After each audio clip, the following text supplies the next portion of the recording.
guys, yan, nakababa na ako. So yan yung ginawa namin ngayon, yung pinaka final na hindi pa final, kumbaga ang nangyari is kasi may kargada kami nung nakaraan, trigo bale. So nautatapos yun, dinischarge sa China. Ngayon nakakontrata naman kami magkarga ng mais sa Brazil, sa Santos, Brazil, no? So eto na yung nagawa namin sa napinturahan na namin yung 7, yung mga gas-gas na pinturahan na. Kasi kakargahan to ng mais, kaya medyo kailangan talaga yung tinatawag nilang standard, grain standard kasi dapat. Kasi nga mais yan, no? Kung mapapansin nyo guys, maganda na siya. Yan, no? Ito yung sinasabi ko sa inyong straight ladder. Kung gagaling ka sa taas, bababa, dire-diretso, kaya medyo hirap umakyat, umanaw, kaya bihira lang ginagamit yan. Ito talaga ang ginagamit ng crew, no? Australian ladder, para hindi mahirap umakyat. So meron na rin siyang yung tinatawag namin na pag naglilinis din yan, hindi kami hirap ngayon.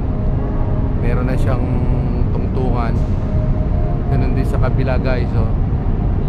Yan. So kung mapapansin nyo guys, medyo matarik dito. Kasi ganito talaga design pagpapunta na sa yung pinakadulo ng bodega, 7. Pag malapit sa makina, ganito na talaga siya, eh. Ganyan yung design niya. Pero yung iba puro box type halos. Guys, oh. Pinturado siya, malinis.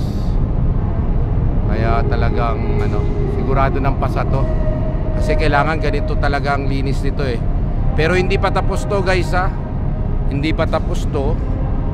Bale ang mangyayari nito, ang susunod naming gagawin is syempre kahit papano pininturahan, medyo may umalsang konti. Kung mapapansin nyo, may konting alsa siya. Babalikan pa to ng crew dahil ang surveyor sa maigpit. Yung mga umalsa, kung makikita nyo umalsa, yan. Yung mga akaangat, hindi ka makita. Yan. Pipinturahan, yan, i-scrapean uli yan, papantayin, tapos pipinturahan guys, no?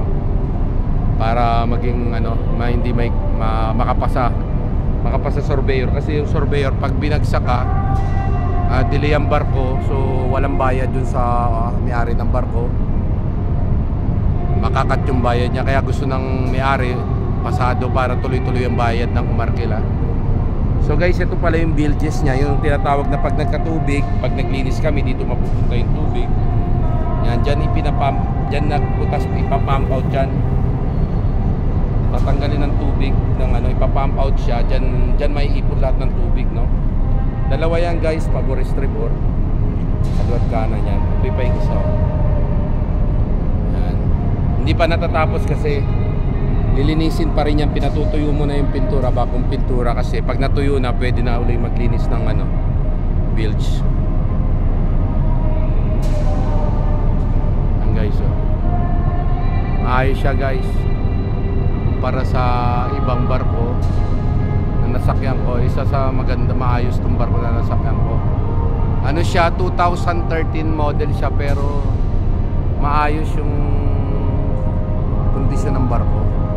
So parang bago pa. Kung mapapansin nyo guys, ang taas niya ng bodega is ito guys, oh. Yan, oh. Yan guys, oh. 1, 2, 3, 4, 5, diba? Hanggang 15 meters lang, hanggang dun lang. Yan ang basihan. Pero umaabot siya ng mga 21 meters guys. 21 meters. Kasama na yung hanggang taas, tapos hanggang dun sa tangke sa baba nito. Kasi yung sahig nito guys, tangke to ng tubig, yung ilalim nito. So napakataas nito guys, 21 meters.